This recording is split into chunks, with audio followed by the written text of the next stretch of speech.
podemos ver el tema de esta mañana, se titula Ordena tu casa. Y no estoy hablando de nuestro hogar porque sé que nos gusta mantener ordenado nuestro hogar, nos gusta vivir en lo limpio, en lo organizado. Quiero hablarles acerca de el hogar que Dios quiere hacer en cada uno de nosotros. Amén.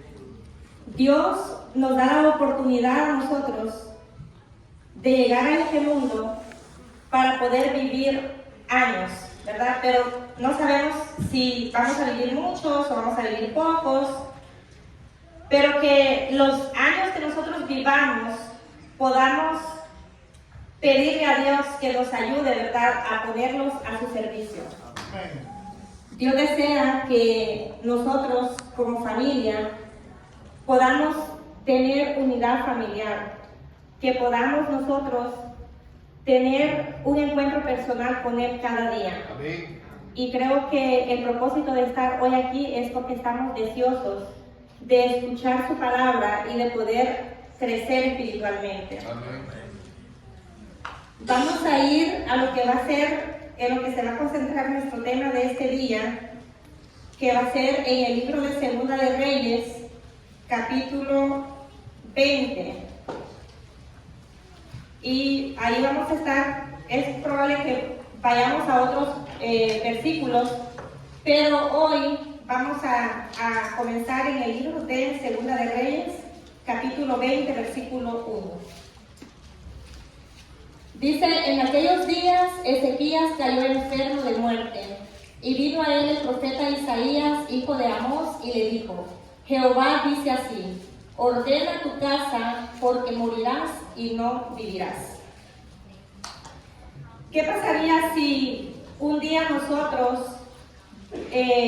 vamos al médico y el médico nos dice que tenemos una condición y que lastimosamente ya no hay esperanza para nosotros y que nos vamos a morir? ¿Qué sería lo primero que pasaría por nuestra mente? Ponernos en manos de Dios La hermana dice ponernos en las manos de Dios. y pedirle de que nos ayude a desarrollarnos espiritualmente para amarlo más a Él, obedecerlo, predicar su palabra y todo lo que Dios nos tiene, el Espíritu Santo. Amén. Cuando nosotros escuchamos que una persona ha sido diagnosticada ya sea con cáncer, con insuficiencia renal, o sea, enfermedades terminales, gracias. ¿Qué es lo que nosotros pensamos? ¿Pensamos que esa persona se va a poder reponer, o lo que viene a nuestra mente es directamente la palabra muerte, ¿verdad? Ese es lo primero que nosotros pensamos, en que esa persona se va a morir. Hay tres maneras, no sé si es la palabra correcta, ¿verdad?, de clasificar una condición de un paciente: emergencia, cuidado intensivo y hospicio. Yo no soy médico, ¿verdad?, pero en mi lugar de nacimiento, un hermano, supimos de que ya no tenía esperanza y que estaba recibiendo diálisis y todo eso, y fue algo bastante triste, porque cuando a una persona ya le comienzan a hacer ese tipo de procedimientos, y indudablemente que esa persona va a morir. Pero en este versículo que nosotros leímos, Ezequías dice que cayó enfermo y su enfermedad era una enfermedad de muerte.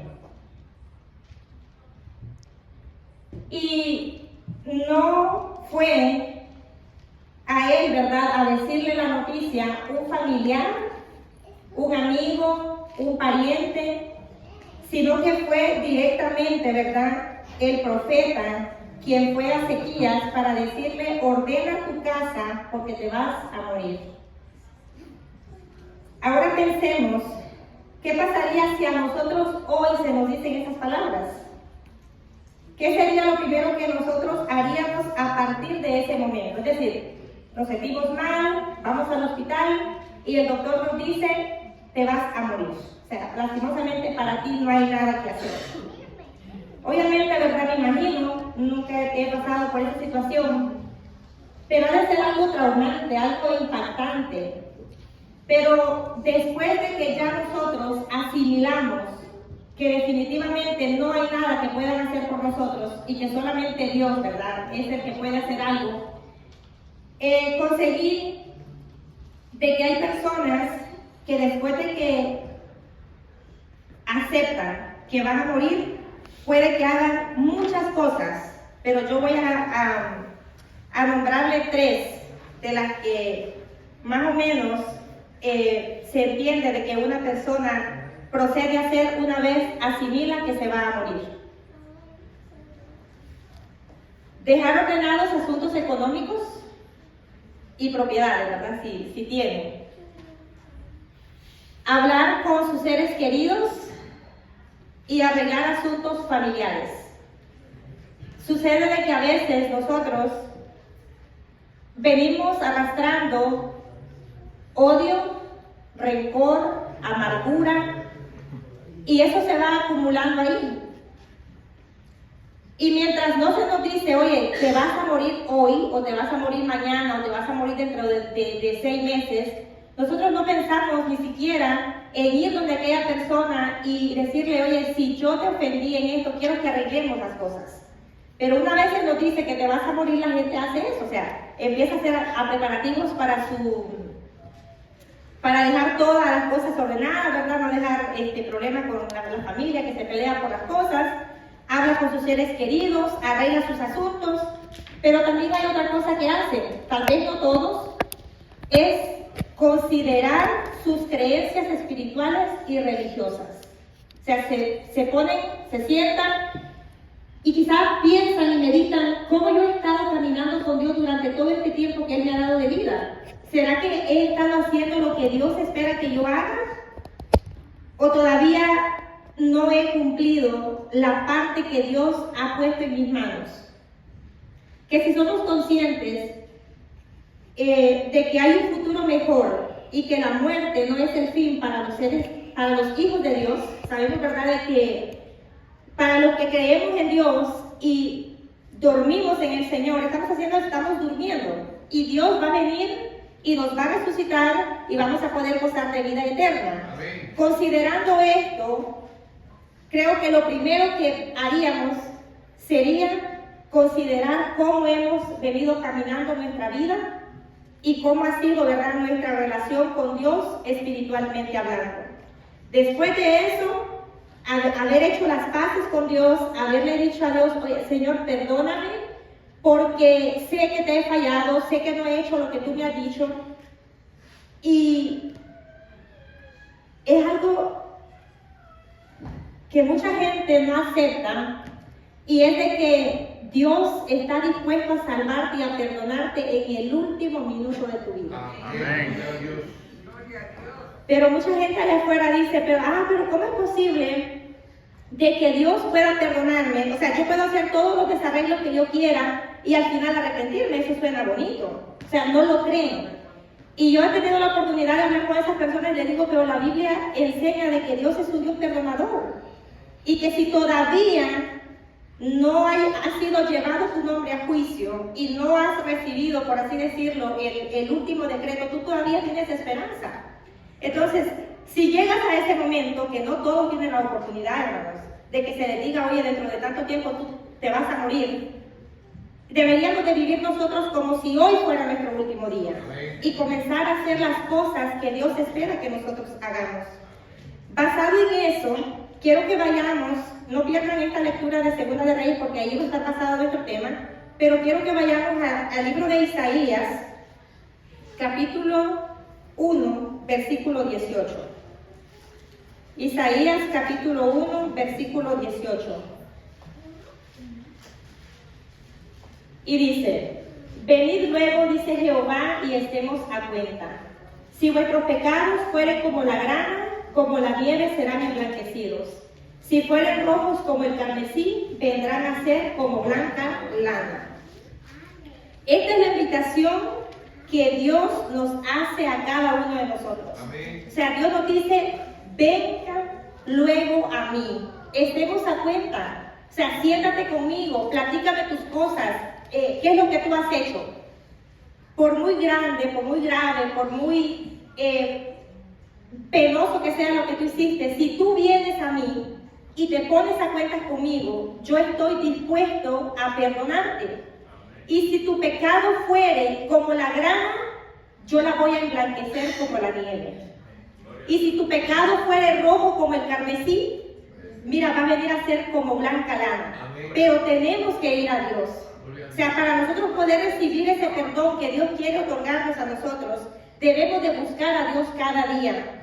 Dios anhela relacionarse con nosotros, pero es nuestro deber buscar a Dios y estar a cuentas con Él. Ahora, pensando también en que Dios nos está diciendo, venid y estemos a cuentas, y nos está dando la oportunidad de poder buscarle y de poder hablar con Él, contarle a Él lo que ha pasado. Miren lo que dice Daniel. Vamos a ir a Daniel. Daniel capítulo 5.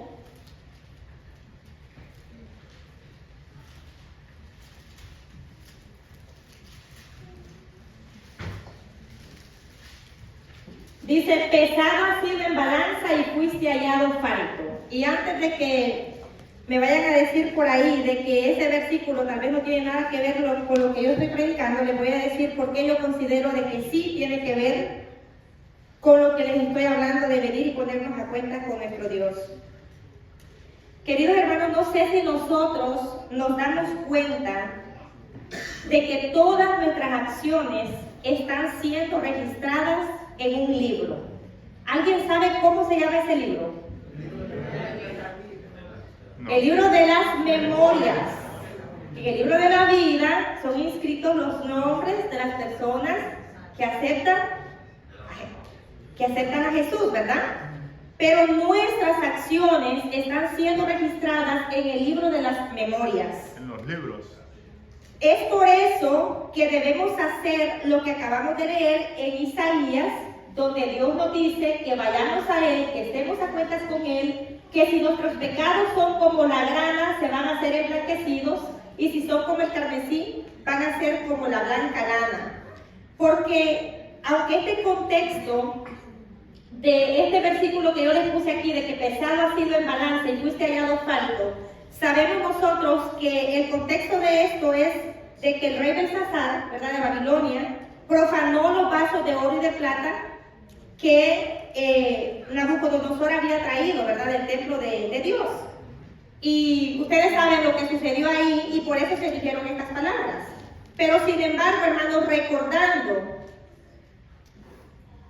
de que nuestros nombres un día van a pasar frente a los ojos de Jesús que está intercediendo por nosotros. ¿No creen ustedes que debería de preocuparnos ese versículo que dice, pesado fuiste y fuiste hallado falto? Yo pienso que sí, que debe de preocuparme, porque si yo no me he puesto a cuentas con Dios, si yo tengo un pecado oculto que estoy acariciando y no lo he depositado a Dios, me voy a perder. O sea, no quiero que cuando mi nombre pase, se ponga, fuiste hallado falta. Yo quiero estar a cuentas con Dios. Puede ser de que los pecados míos, ustedes no los olviden, porque somos así, los seres humanos no olvidamos. Pero me importa más cómo yo estoy con Dios, porque al fin es Él el que nos salva. Así que vayamos a Dios, pongamos nuestra vida en comunión con Dios y lo demás dejémoselo a Él. Ahora volvamos a Segunda de Reyes, capítulo 20.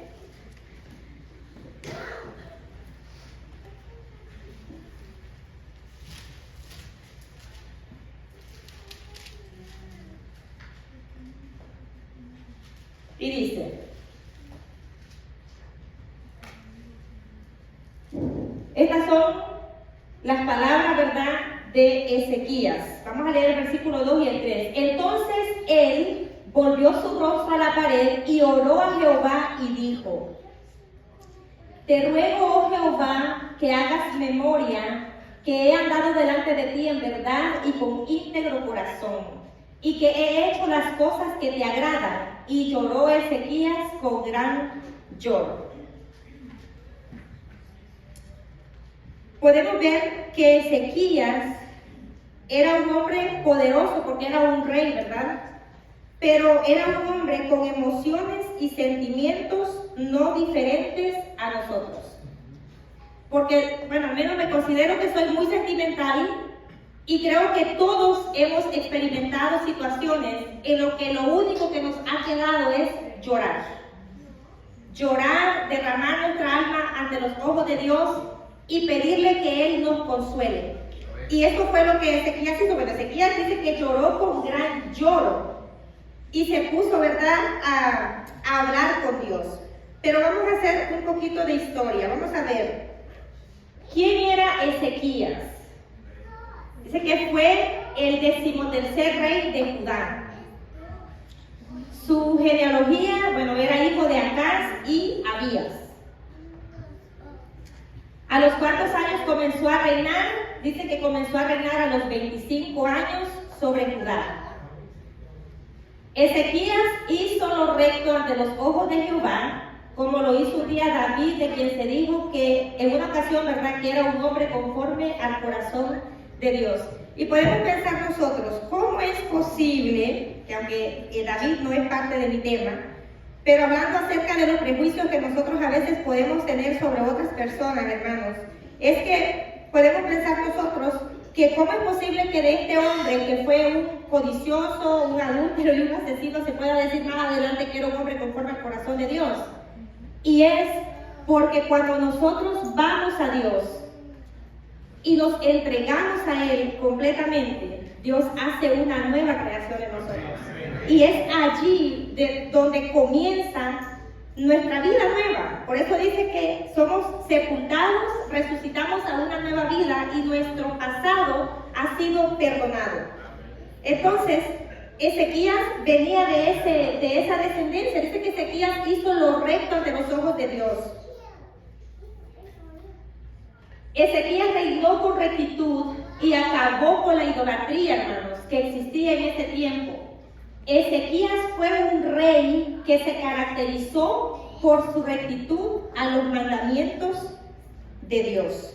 Es por eso que Ezequías en el versículo 3 dice las palabras que leímos, donde él le dice: te ruego que hagas memoria, que he andado delante de ti en verdad y con íntegro corazón, y que he hecho las cosas que a ti te agradan. Pero la triste realidad, hermanos, de esto de la muerte, no solamente la podemos ver, ¿verdad?, en la familia, tal vez en los noticieros, sino que también se ve también en las relaciones los unos con los otros. El amor, el interés, el respeto, la comunicación, todas son cosas de que si nosotros permitimos que el enfriamiento llegue a nosotros, podemos llegar a una muerte totalmente hacia las personas, ¿verdad?, y no interesarnos en ellas. Pero también, trayéndolo donde yo quiero enfocarme en el tema de esta mañana, es de que nosotros tenemos como padres una tremenda responsabilidad. No sé si ustedes lo reconocen así. Pero la iglesia tiene departamentos que si nosotros sabemos aprovecharlos, es de una gran bendición para nuestros hijos. Porque en la iglesia sabemos, ¿verdad?, que está el club de aventureros y el club de conquistadores, que con un buen liderazgo es una gran bendición. Y trabajando nosotros, haciendo la parte que a nosotros nos corresponde, podemos evitar que la muerte llegue tanto a nosotros como a nuestros hijos. Y estoy hablando de la muerte espiritual. La iglesia tiene muchos departamentos que tratan la manera de que funcione. La iglesia hace, como les digo, tiene el club de conquistadores, el club de aventureros. Aquí nosotros tenemos la oportunidad y el privilegio de que la lección de escuela sabática la regalan. En mi país nosotros teníamos que comprarla. Y aún así, hermanos, regalándola, a veces no la queremos leer, ¿verdad?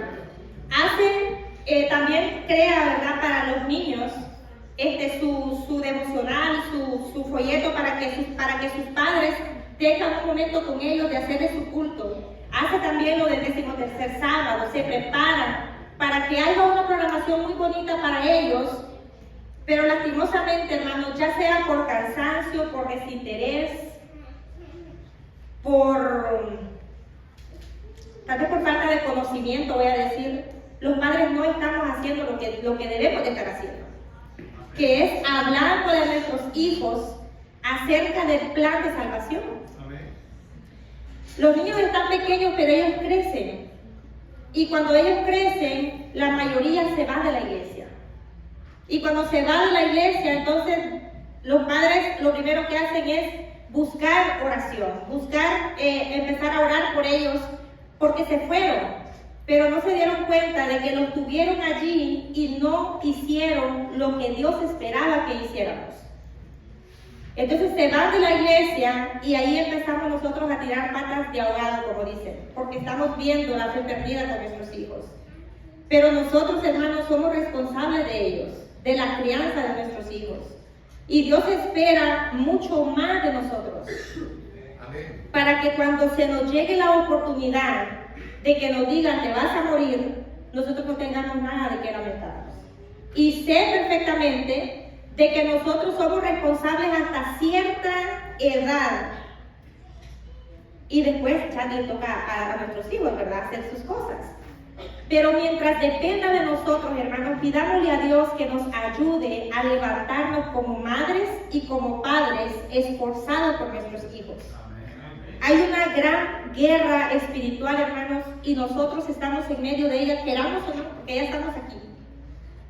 Y Dios espera que nosotros hagamos las cosas que Él espera que nosotros hagamos realmente. Y no nos ha dejado en la oscuridad, porque nosotros tenemos luz por cualquier lado. Dios nos ha dado a nosotros instrucción de lo que Él espera. Tenemos espíritu de profecía. En el libro Conducción del Niño, en el capítulo 2, página 21, leemos lo siguiente. Una solemne responsabilidad reposa sobre los padres en el sentido de educar a sus hijos para cuando salgan al mundo hagan bien y no mal a aquellos con quienes se asocian. Dice que es una solemne responsabilidad.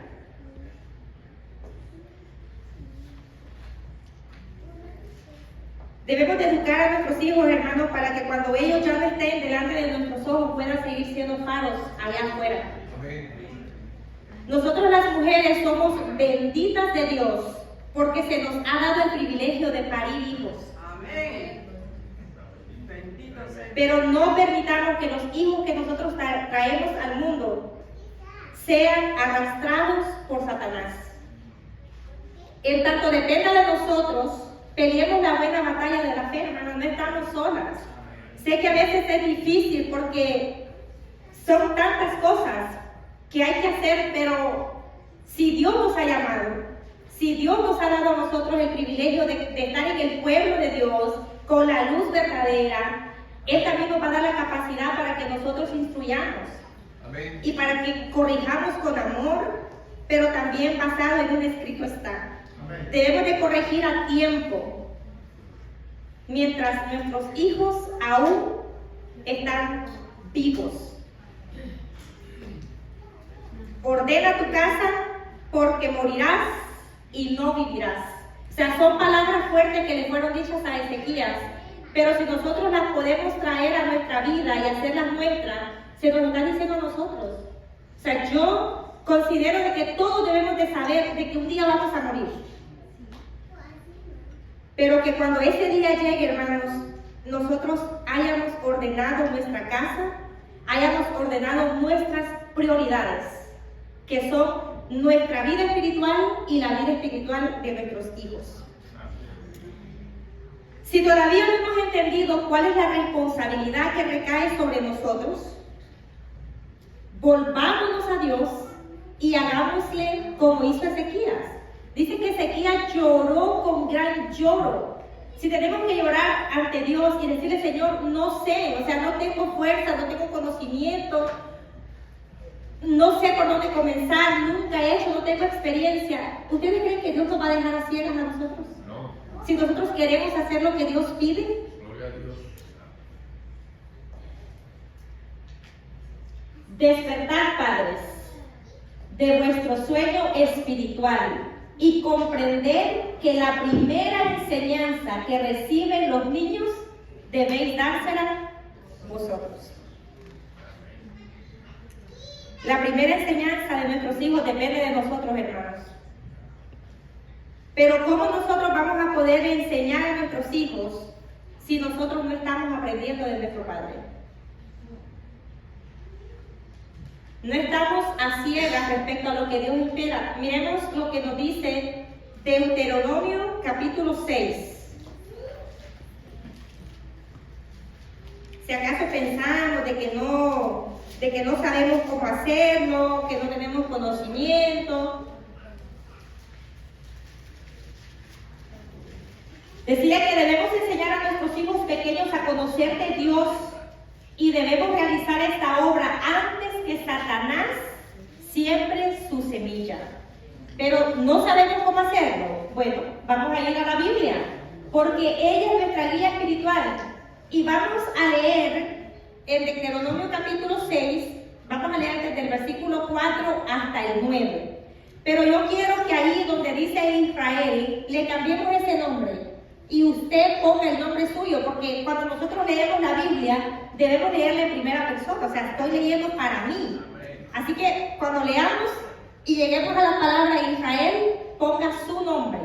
Y vamos a ver qué es lo que Dios dice. Dice, oye, oh Gisela, Jehová vuestro Dios, Jehová uno es. Y amarás a Jehová tu Dios de todo tu corazón y de toda tu alma y con todas tus fuerzas. Ese es el llamado que Dios me hace a mí personalmente. Ese es el llamado que Dios les hace a ustedes. Dice, oye, oh Gisela, entiende, Jehová vuestro Dios es uno. Y quiero que lo ames con todo tu corazón, con toda tu alma, con todas tus fuerzas.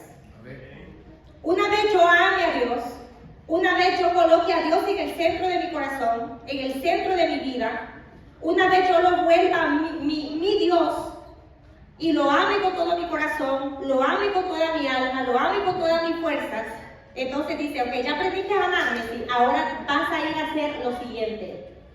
Y estas palabras que yo te mando hoy estarán sobre tu corazón y las repetirás a tus hijos. Y hablarás de ellas estando en tu casa y andando por el camino y al acostarte y cuando te levantes. O sea, eso es lo que Dios espera que nosotros hagamos. Dios espera de que sus palabras las pongamos en nuestro corazón y una vez las tengamos ahí, nosotros vayamos con el poder que nos da Él por medio de su Espíritu Santo y las repitamos a nuestros hijos. Cuando estamos en casa, cuando andamos por el camino, antes de acostarnos y cuando nos levantemos. Y las atarás como una señal en tu mano y estarán como frontales entre tus ojos y las escribirás en los postes de tu casa y en tus puertas. Queridos hermanos, no la tenemos fácil. Pero no podemos permitir nosotros que Satanás tome ventaja en la vida de nuestros hijos. Ni en la vida de nosotros tampoco, porque nosotros somos hijos de Dios. Pero debemos de hacer lo que Él nos está pidiendo que nosotros hagamos. Volvamos a Reyes, Segunda de Reyes 24.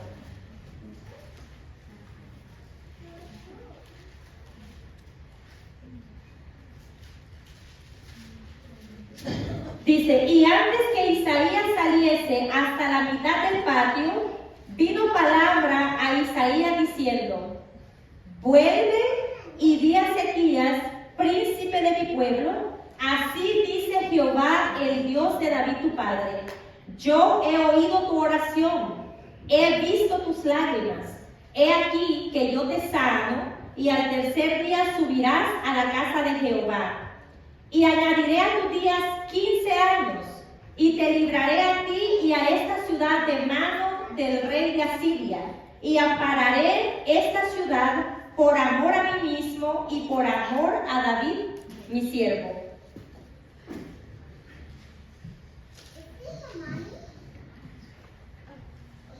¿Cuántas cosas Dios está dispuesto a hacer por nosotros, hermanos? Gloria a Dios. Pero para poder Dios trabajar en nosotros, para poder Dios cumplir su propósito en nuestra vida, nosotros tenemos que darle la oportunidad de que Él lo haga. Amén.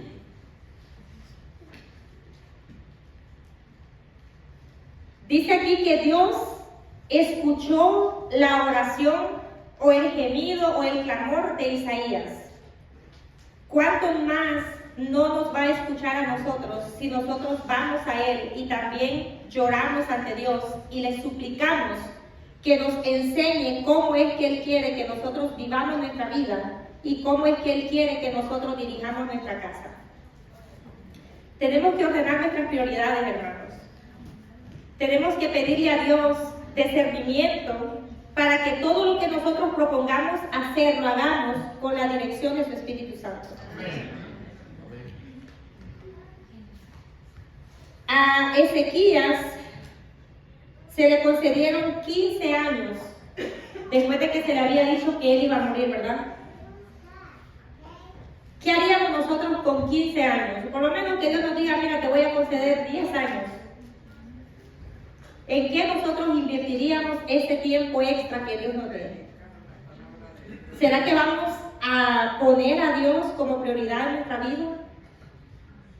Porque Dios está esperando, hermanos, que nosotros le pidamos a Él que nos ayude y Él va a hacer, o sea, Él ya hizo todo por nosotros.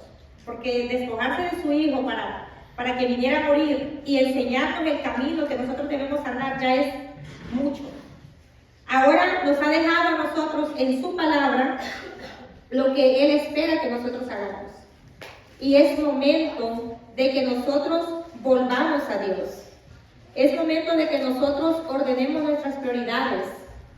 Si nosotros nunca hemos apartado un tiempo, un lugar de nuestra casa para dedicarlo a Dios, ya sea que podemos vivir en un apartamento, en una traiga, en una casa, en una mansión, donde quiera que nosotros estemos. Pero si nosotros de ese lugar hacemos como hacía Abraham, dice que Abraham donde quiera que él iba, levantaba un altar a Dios. Entonces nosotros podemos hacer lo mismo. Donde quiera que nosotros estemos, nosotros podemos comenzar a hacer lo que Dios espera que nosotros hagamos. O sea, Dios está dispuesto a bendecirnos, hermanos, pero mientras nosotros no despertemos, no nos pongamos a cuentas con Dios y empecemos a hacer las cosas que Él espera, nada va a pasar en nuestra vida. Se nos van a pasar los años, sí, porque los años pasan y ya nadie espera. Pero vamos a seguir sintiéndonos vacíos, sin propósito, sin sentido a la vida. ¿Queremos heredarle nuestra mediocridad a nuestros hijos cristianos? ¿O queremos que nuestros hijos sean mejores que nosotros? Dios está dispuesto a hacer de nuestros hijos lo mejor, pero nosotros tenemos que enseñar a nuestros hijos. Si nunca hemos hecho el altar familiar, si nunca hemos hecho el culto familiar y no tenemos conocimiento tal vez de cómo hacerlo, es sencillo, hermano. Usted simplemente aparta un lugar, se pone de acuerdo con su familia, con su esposo, con sus hijos, con los que vivan con usted. Si solo vive usted con su esposo y sus hijos, pues se ponen de acuerdo y apartan un lugar y ponen una hora específica, a qué hora se van a reunir y cantan un canto, tienen una oración, hacen lo que el folleto de los niños les dice, o pueden hacer la matutina, o pueden leer un versículo, o pueden leer una revista, algo que nos hable acerca de Dios, y ya con eso usted está comenzando a hacer el culto familiar. Y poco a poco Dios le va dando a usted la sabiduría de cómo mejorarlo, de cómo perfeccionarlo, para que ese momento que usted aparta para consagrarse a Dios con su familia sea de mucha bendición. Yo sé que a veces el cansancio, el estrés, el corre-corre, nos quieren robar a nosotros la bendición que Dios quiere derramar sobre nuestra vida ese día, esa noche. Pero Dios espera, hermanos, con brazos abiertos y ansiosos de que nosotros le demos a Él el lugar que Él se merece. Nuestros hijos necesitan padres y madres que cuando ellos están durmiendo, nosotros estemos orando por ellos. Nuestros hijos necesitan padres y madres que cuando ellos estén en la escuela, nosotros estemos orando en la casa por ellos. Amén. Porque nosotros no sabemos, hermanos, a cuánta presión nuestros hijos son sometidos allá afuera.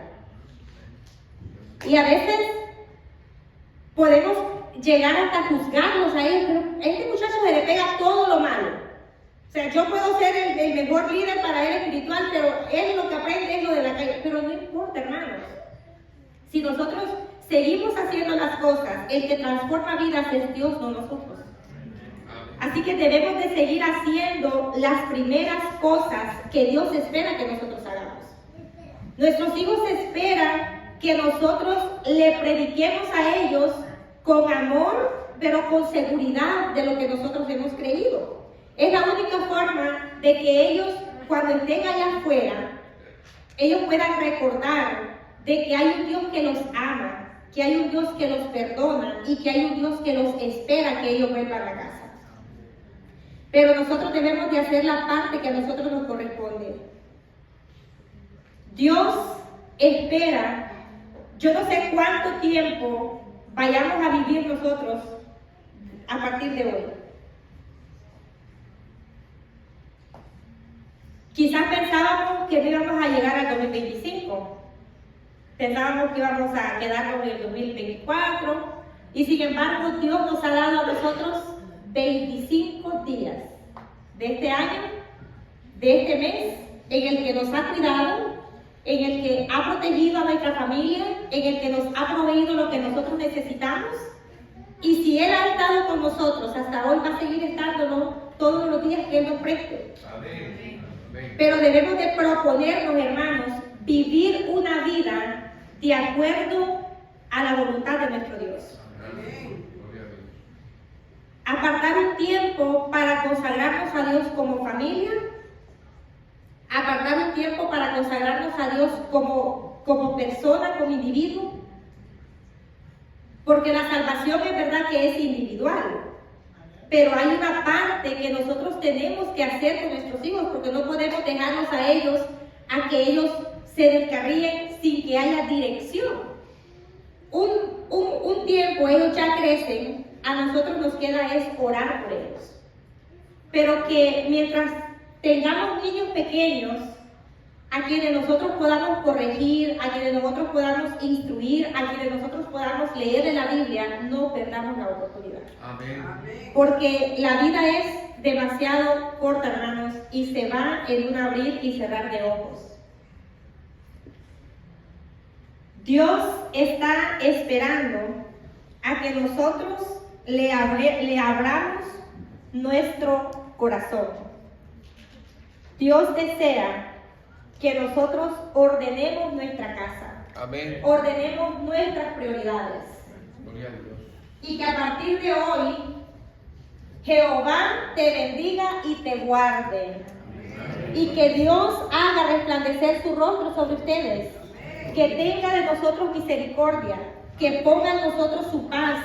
Y si nunca hemos dedicado tiempo a la oración, buscando la dirección de Dios, intercediendo por nuestros hijos, este es el momento para comenzar a hacerlo. Amén. Hijos buenos, hijos que amen a Dios, no van a salir, hermanos, de la televisión, ni del iPad, ni del deporte, Los hijos buenos, hermanos, van a salir cuando nosotros comencemos a hacer Gloria a Dios. lo que Dios espera que hagamos. Amén. Yo no sé ustedes, pero yo sí deseo Amén. entrar en el reino de los cielos con mis hijos, con mi esposo. Amén. Y si nunca he hecho lo que Dios espera que yo haga,